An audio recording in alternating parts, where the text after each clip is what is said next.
আহা, মা কেন রাগ করছো এত? ও বাচ্চা মেয়ে, অত পারে নাকি? তারপর নিজের বাড়ি ছেড়ে এসেছে, মন তো একটু খারাপ থাকে। ছাড়ো, আমি ওকে দেখছি। তুমি রাখো না ওটা, আমি দেখছি। ঠিক আছে। তা বাড়িতে কি মা খাইয়ে দিত নাকি তোকে? ও, ইলিশ মাছ হলে কাঁটা বেছে দিত, পারিস না? দে, আমি বেছে দিচ্ছি। কিরে, আজকে বিকেলে কি বরের সঙ্গে কোথাও বেরোনোর প্ল্যান আছে নাকি? এই বুড়ি ননদটার সঙ্গে একটু বেরোনোর সময় হবে তোমার? হ্যাঁ। না, তাহলে আমি আজকে তোর সঙ্গে একটু বেরোতাম, কটা শাড়ি কিনবো রে। আসার সময় বেশি জামা কাপড় নিয়ে এলাম না, এবার ইচ্ছা করি যে আমার এমনিতেও শাড়ি জামা কাপড় কয়েকটা কিনতে হতো, ভাবলাম যে একবারে ওখানে গিয়ে কিনবো, তাহলে আর বয়ে নিয়ে যেতে হবে না। যাওয়ার সময় তখন একবার বয়ে নিয়ে গেলে বাড়ি চলে যাবো, একবার ভারী হবে। আসবো ভারী বয়ে, আবার যাবো ভারী বয়ে নিয়ে, ও ভাল লাগে না আমার। যাবি আজকে বিকেলে? ঠিক আছে, তাহলে 5টার দিকে বেরোই। হ্যাঁ, শোন, চুলে তেল এই যে মাখবো ঠিক করেছিস, আজকে একটু সকাল থেকে মাখলি না কেন? সে তো আমি মাখিয়ে দিতাম, আমি তো রয়েছি এখানে। বাড়িতে কি মা মাখিয়ে দিত নাকি? চুলে তেল একটু কেউ মাখিয়ে না দিলে হয় না নিজে নিজে। মা, তুমি রাখো ওটা, আমি যাচ্ছি। এই তো রূপার চুলে একটু তেল মাখিয়ে দিচ্ছি। তোমার চুলে দেবো তেল? দেখেছিস কি যে বলে, বুঝতেও পারি না। যাকে দেখি দেখি, এই পাশটা দেখি, এই পাশটা বাকি রয়ে গেছে।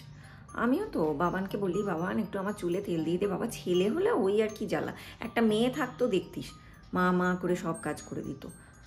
ও মা, ওইভাবে কথা বলো কেন? 1 মাস হলো বিয়ে হয়েছে মেয়েটার, একটু শিখিয়ে পড়িয়ে নেবে কোথায়? না না, ওরম করে শাসন করো না তো। আগেকার শাশুড়িগুলোর মতো ওই টিপিক্যাল বিহেভিয়ার করো না। হ্যাঁ, এখন আবার এরকম করে কে বলে? একটু বন্ধুর মতো মিশবে, দেখবে আপনিই সম্পর্কটা ভালো থাকবে। না, সবসময় টিকটিক করবে না পেছনে, ভাল লাগে না। ও মা, তোমার তো হাঁটু ব্যথাটা বেড়েছে, সব কাজ তুমি নিজে করতে যাও কেন? কেন ছেলে বিয়ে দিয়েছো, এটা কি তুমি ভুলে যাও নাকি? বৌদিকে বলতে পারছো না এগুলো একটু করে দিতে? সবসময় মহারানী একবারে অফিস করেন, ব্যস্ত। আমি তোমাকে করেই দিতাম, কিন্তু আমারও তো ক্লাস আছে, আমি তো বেরোবো। আর এত বছর তো মা আমি করে এলাম, এখন একটু ছেলের বৌমাকে কাজে লাগাও। আর কবে? প্রথম থেকে তো আলগা দিও না, তাহলে কিন্তু মাথায় চড়ে নাচবে তোমার, এই আমি বলে দিলাম। ছোট মুখে বড় কথা বলছি, কিন্তু জেনে রেখো এই আমার কথাই তোমাকে একদিন শুনতে হবে। ওই শেয়ানাগিরি আমার বৌদির থেকে শিখতে হবে। বাবা, সে তো একবারে এক্সপার্ট, আমার দাদার সামনে এমন নাটক করবে যেন ওর আমি 7 জন্মের বোন। বোন, তুই তো এখন ডিটক্স ওয়াটার খাচ্ছিস, ভীষণ ভালো কাজ পাচ্ছিস, রেজাল্ট ভালো দেখছি, আমার জন্য একটু করে বানাবি? জলই তো বানাতে তো কোনো খাটনি না, এরম করে বলবে, বুঝলি তো?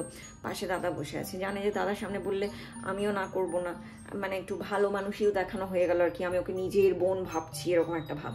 নিজে সকাল থেকে চিয়া সিড খায়, তারপরে আরো কি কি সব খায় বাপু, ওই প্যাকেট ফ্যাকেট কিনে এনেছে, কি একটা কিচ্ছু আমাকে দেয় না। মানে এত শেয়ানা, তখন কি বলবে, আমার তো এগুলো থাইরয়েড আছে, এইসবের জন্য খায়, বোনের তো আর ওসব নেই, ওর খেলে ক্ষতিই হবে। তোকে তুই ডাক্তার দেখেছিস? তোর থাইরয়েড আছে, কই টেস্টের রিপোর্ট দেখা, কিচ্ছু নেই, সব মিথ্যা কথা। দাদার কাছে রোগ গায় দিন রাত, যাতে ওকে কোনো কাজ করতে না হয়, জানিস? শোনো মা, বৌদির মা বাবা এবার থেকে যখন আসবে না, তুমিও 4টে কথা শুনিয়ে দেবে। দিনরাত বেয়ান নিজের বাড়ি মনে করে চলে এলাম। চলে এলাম মানে জানে না ওদের মেয়ে কোনো কাজ পারে না, ওরা আসবে, আমি আর তুমি সেবা করার জন্য বসে আছি নাকি? হ্যাঁ, যত সব। তুমি বলবে যে আমার ছেলের জীবনটা একবারে তছনছ করে দিয়েছে, ওই যে প্রেম প্রীতি দিয়ে ভুলিয়ে একদম ঘাড়ে চেপে গেছে, আর আমি আর তুমি এখন আউটসাইডার হয়ে গেছি, বউ এখন আপন হয়ে গেছে। এগুলো তুমি শোনাবে ওর মাকে। দিনরাত বেয়ান চলে এলাম করে চলে আসে, তারপর ন্যাকামো যত সব। কি ও কি নিজেকে বিশাল চালাক মনে করে নাকি? ন্যাকামো করে দাদার মাথা চেবাই, সেটা আমরা বুঝতে পারি না? আমিও তো দাদার বোন, আমিও জানি কি করে মাথা চেবাতে হয়, সেই ন্যাকামো আমারও জানা আছে। আমি এবার এমন ইমোশনাল ব্ল্যাকমেল করবো না দাদাকে, দেখবে ও বউয়ের কথাই চলে না বোনের কথাই চলে, আমি সেই ট্যাকটিস ভালোই জানি। শোনো বাবা, আমি তোমাকে ভালো বুদ্ধি দিচ্ছি, দাদার কাছে সব সময় কাঁদুনি গাইবে, কাঁদুনি না গাইলে হাত থেকে একটা টাকা খসবে না কিন্তু। আর বলো না আবার এসব বুদ্ধি আমি দিয়েছি। হ্যাঁ, জেনে রাখবে, কাঁদুনি না গাইলে না ছেলেরা এমনিতেই বিয়ের পরে পাল্টে যায়। আর সত্যি কথা বলতে কি, তুমিও তো মাকে কম ভয় পাও না, ঠাকুমার জন্য কিছু করতে পেরেছো? তোমারই তো ছেলে, সেম একদম। শোন দাদা, সবসময় বউ বউ করবি না। আজকে আমার আর রিয়ার প্ল্যান হয়েছে, সারা রাত আমরা সিনেমা দেখবো, গল্প করবো, প্রচুর গল্প আমাদের জমে আছে। এই তুই কিছু বল না রে, বরটাকে কিছু বলতে পারিস না নাকি? তোরও একসঙ্গে না শুনলে একবারে ইয়ে হয়ে যায়। তারপর জানিস কি হয়েছে, রাহুল পুরো ওর সামনে চলে এসছে হঠাৎ করে। এই তুই ফ্যাক ফ্যাক করে হাসছিস কেন? আমরা দুই বন্ধু একটু শান্তিতে গল্প করছি, চলে এসছে এখানে ট্যাং ট্যাং করে। দাদা একটা জিনিস জেনে রাখবি, রিয়া আর আমি একই ক্লাসে পড়তাম, আমাদের ফ্রেন্ডশিপটা ছিল বলেই কিন্তু আজকে তুই ওকে বউ হিসেবে পেয়েছিস, না হলে তোর কপালে এরকম মেয়ে জুটতো না। হ্যাঁ জেনে রাখিস, তোর মতো এরকম হোদল কুতকুতে একটা বিচ্ছিরি মার্কা ছেলে। এই তুই কিছু বলবি না ওকে? হ্যাঁ মিটমিট করে হাসছিস, সব সময় আমাকে এসে এরকম করে ইয়ে করে যাবে। এই রিয়া কাঁদছিস কেন? কি বলেছে রে? আমার দাদাটা নিশ্চয়ই তোকে আবার কিছু বলেছে। দাঁড়া তো আজকে আমি ওর মজা দেখিয়ে দেবো। এই রিয়া, বিরিয়ানিটা আমি করছি, তুই চিকেন চাপটা কর। হ্যাঁ মাকে সারপ্রাইজ দেবো, দারুণ হবে না? প্ল্যানটা কিন্তু পুরো জমে যাবে। মারা ধর জানতেও পারবে না, ভাবতেও পারবে না যে অ্যানিভার্সারিতে এরকম প্ল্যান করেছি আমি আর তুই। আর দাদাকে বলে কোনো লাভ নেই, ও ঠিক দেখবি একটা গন্ডগোল পাকাবে, বলে ফেলবে। হ্যাঁ ওর মুখে কোনো কথা আটকায় না তো, আর পেটেও কোনো কথা থাকে না। না না এটা তোর আর আমার সিক্রেট, একদম যখন সন্ধ্যাবেলা সবাই আসবে তখন দেখবি। শোন রূপা, একটা কথা বলি, তোরা হাজব্যান্ড ওয়াইফ দুজনে সার্ভিস করছিস, একটা ভালো অ্যামাউন্ট আর্ন করছিস, এইভাবে দুজনেই টাকাটাকে উড়িয়ে দিস না। একজনের টাকাটাকে একটু জমা, তবে তো ভবিষ্যতের জন্য একটু সঞ্চয় হবে। একজনেরটা খরচা কর, একজনেরটা জমা। না এটা তোদের ভালোর জন্যই বলছি, দেখ ভবিষ্যতে বাচ্চা কাচ্চা হবে, তখন তার ভবিষ্যৎ আছে, তার একটা ফিউচারের প্ল্যানিং আছে। তো এইভাবে যদি এখন থেকে এত লাগাম ছাড়া খরচা করিস, তাহলে তো তোদের ভবিষ্যতের জন্য কোনো সেভিংসই হবে না। বড় দিদি হিসাবে এইটুকু আমি বলছি, শোন কথাটা, বুঝতে পারলি? ও বাবা রূপা, মানে তুইও তাই? মানে আমার ভাইটা তো বরাবরই কুম্ভকর্ণ, কোথায় ভাবলাম ভাইটার একটু বিয়ে হলে শুধরাবে, এখন দেখছি দুজনেই সেম। কেন রে, তোরা একটু রাত্রিবেলা তাড়াতাড়ি ঘুমিয়ে সকালবেলা একটু তাড়াতাড়ি উঠতে পারিস না? একটু সকাল থেকে উঠে, ঠিক আছে আসন প্রাণায়াম না হয় করতে ভালো লাগে না, দুজন মিলে তো একটু হাঁটতে যেতে পারিস। হ্যাঁ এখন তো সুন্দর বসন্তকাল, একটু হেঁটে আসতে পারিস না দুজনে? আর কবে বুঝবি তোরা? হ্যাঁ তুই জানিস আমি আর তোদের জামাইবাবু সেই ভোর 4টে উঠি, কোনো কিছু না, শুধু নিজেদের পেছনে সময় দেবো বলে 4টে উঠি, 5টা অব্দি একটু ফ্রেশ হয়ে নিলাম, মানে ওই আর কি সকালের কাজকর্মগুলো বাথরুমে, তো সেগুলো সেরে নিলাম। তারপরে সেই যে প্রাণায়াম করতে বসি 5টা থেকে একদম ঘড়ি ধরে 7টা অব্দি আসন প্রাণায়াম। আমি একদিন যদি না করি কি রাগ করে তোদের জামাইবাবু। তো এইভাবে তো করতে হবে না, একজনকে মানে সাপোর্ট দেওয়ার জন্য আর একজনকে হেল্প করতে হবে। তো রূপা তুই একটু বোঝাতে পারিস না ভাইটাকে, তুইও একটু কর না রে, নাহলে মেয়েদের এমনিতে একটা বয়সের পর কোমরে হাঁটুতে ব্যথা হয়। মা তুমি বৌদিকে বলো না। না আমি এখন স্কিন কেয়ার করবো, আমি এখন পারছি না। বৌমা এসে গেছে, তারপরেও শুধু মেয়েকে দিয়ে কাজ করানো ধান্দা ভালো লাগে। বাবা আমার চুলটা কি রকম একটা ডাল হয়ে গেছে, দেখি কালকে একটু হেনা করতে হবে, হেনাটা অনেকদিন করা হয়নি। কালকে কি তাহলে পার্লারে চলে যাব? বুঝতে পারছি না, কিন্তু এখন তো হাতে অত ক্যাশও নেই, একটা হেয়ার স্পা করে নিলে ভালো হতো। দেখি বৌদিকে বলবো কালকে একটু চুলে ডিম আর হেনা লাগিয়ে দিতে। এই পিঙ্কি শোন, আমি কালকে 5টা লিপস্টিক অর্ডার করেছি জানিস, প্রত্যেকটা শেড কি সুন্দর, তোকে কি বলবো। হ্যাঁ হ্যাঁ জানি রে, 5টা একটু বেশি হয়ে গেল। শোন না তুই নিবি একটা? কাকে? বৌদিকে? বৌদিকে কেন দিতে যাব? না না বৌদিকে আমি দিতে পারছি না, তুই নিবি তো বল, তোকে একটা দেবো, নয়তো আমি সব কটাই রেখে দেবো নিজের কাছে। শোন বৌদি এমনিতেই বিয়েতে অনেক লিপস্টিক পেয়েছে, ঠিক আছে? হ্যাঁ ওগুলোই আগে লাগিয়ে শেষ করুক।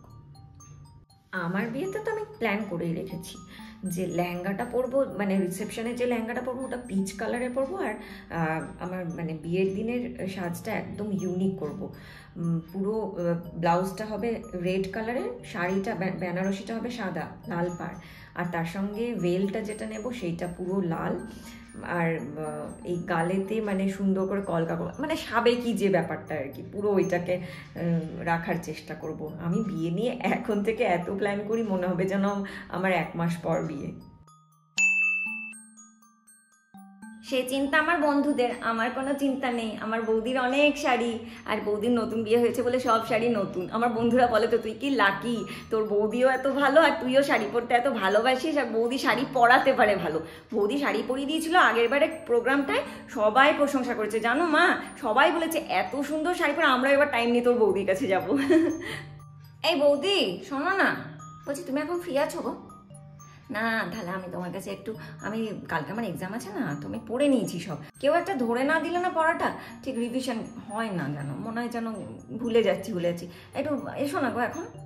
লোকের কি হয়, মানে বররা গিফট দেয়, বর আনে গোলাপ, আমার ক্ষেত্রে বা আলাদা, বৌদি এনেছে দাদার জন্য গোলাপ, জানিস সেদিন অফিস থেকে ফেরার সময় বৌদি গোলাপটা কিনে এনেছে, বৌদি ভীষণ ভালো, খুব রোমান্টিক। ও মামা, আজকে মেনুতে চিকেন বাটার মশলা থাকছে? ইয়ে কি মজা, মা বৌদি বানাচ্ছে তো? হ্যাঁ তাহলে ঠিক আছে, বৌদি চিকেন বাটার মশলাটা না দারুণ বানায়, আমি তো বৌদিকে বলে রেখেছি, বৌদি আমার জন্মদিন আসছে, ওই দিন কিন্তু চিকেন বাটার মশলা বানাতে হবে, আমার বন্ধুরা সবাই খাবে বলেছে। বাবা, তোমার যে একটা জলজান্ত মেয়ে আছে তুমি ভুলে গেছো? তাহলে তুমি শুধু বৌমার জন্য এনেছো কেন? আমার কিন্তু ওরকম সেম চাই, আমি বলে দিলাম। আমি কবে থেকে বাবাকে বলে রেখেছিলাম, বাবা এবার পুজোতে আমিও কিন্তু একটা বালুচুরি নেবো, বৌমার জন্য নিয়ে এসছি, আমার জন্য আনেনি। না তাহলে বৌমার জন্য তুমি যখন কাঞ্জিবরম নিচ্ছ, তো আমার জন্য কাঞ্জিবরমে নিতে, আমি বালুচুরি নিতাম না। আমার এক্স্যাক্টলি ওরকম সেম কালারেরই চাই, আমি বলে দিলাম। কিন্তু কি দোকানে একটা এরকম কালার ছিল, আমি জানি না, তাহলে আমার ওটাই চাই, তাহলে আমাকে ওটাই দাও, তুমি বৌমার জন্য অন্য নিয়ে এসো। আমার এক্স্যাক্টলি ওই রকমই চাই, চাই মানে চাই। কোথায় গেছে বৌদি? পার্লারে গেছে? আমাকে আবার পার্লারে যেতে হবে। ও কি করাবে মা, হেয়ার স্পা? ও ফেসিয়াল করাবে, আমিও কালকে হেয়ার স্পা ফেসিয়াল সব করে আসবো। ও মামা, ব্যাগের কালারটা সুন্দর হয়েছে না? আমি কালকেই বৌদিটার থেকেও সুন্দর হয়েছে, বৌদি কালকে যখন দেখাচ্ছিল আমি তখনই ঠিক করে নিয়েছি, আমি সেম কিনবো, শুধু কালারটা আলাদা। কি পুজোতে ও নতুন ব্যাগ নিয়ে ঘুরবে, আমি কি পুরনো ব্যাগ নিয়ে ঘুরে বেড়াবো নাকি? এই বৌদি, না ওরা প্রথমবার আসছে, তোকে যদি এরকম ড্রেস পরে দেখে না চিৎকার করবে, মাকে কথা শোনাবে, দিয়ে আমি শাড়ি পরিয়ে দিচ্ছি তোকে। সামলাতে তো পারবি, কি শাড়িটা আমি কি করে সামলে দেবো, আমি ঠিক করে পরিয়ে দিচ্ছি না, টাইট করে পরিয়ে দেবো, কোনোভাবে খুলে যাবে না। এখন যদি দেখে যে বৌমা শাড়িই পরতে জানে না, তখন কেস খেয়ে যাবো পুরো। না মা বকবে জানিস তো, মায়ের রাগ হয়ে যায়, বলতে হবে না আমি পরিয়ে দিয়েছি, আমি লুকিয়ে পড়ে দিই, তুই দরজাটা লাগিয়ে দিয়ে আয়, যা দরজাটা লাগিয়ে দিয়ে আয়, চলে আসবে নাহলে উপরে। শোনো কাকিমা, এখনকার দিন পাল্টেছে, আগেকার দিনে মেয়েদের শুধু রান্না করাটাই দেখা হতো। আমার বৌদি রান্না পারে না ঠিকই, আমার বাবাকে জিজ্ঞেস করো, বাবা বলে তো আমি এত বছরে যা না সুন্দর বাজার করতে পারি, আমার বৌমা এই কদিন হলো সংসার করছে গুছিয়ে বাজার করতে পারে একদম, কোন জিনিসটা লাগবে আগের মাসে কি আছে না আছে সব ওর মাথায় থেকে যায়। আমি তো বলি তো মাথাটা কি কম্পিউটার নাকি? এই দাদা, সবসময় বউয়ের ঘাড়ে দোষ চাপাস না তো, নিজে কোথায় রেখেছিস খোঁজ না। আর বৌদি তোরও মানে দোষ আছে জানিস তো, সব জিনিসটা হাতের কাছে দিয়ে দিয়ে দাদাটাকে এরকম একটা ভোঁদা টাইপের বানাচ্ছিস। এবার থেকে নিজের জিনিস নিজে গুছিয়ে রাখবি, বউয়ের উপর এত ডিপেন্ড করবি না।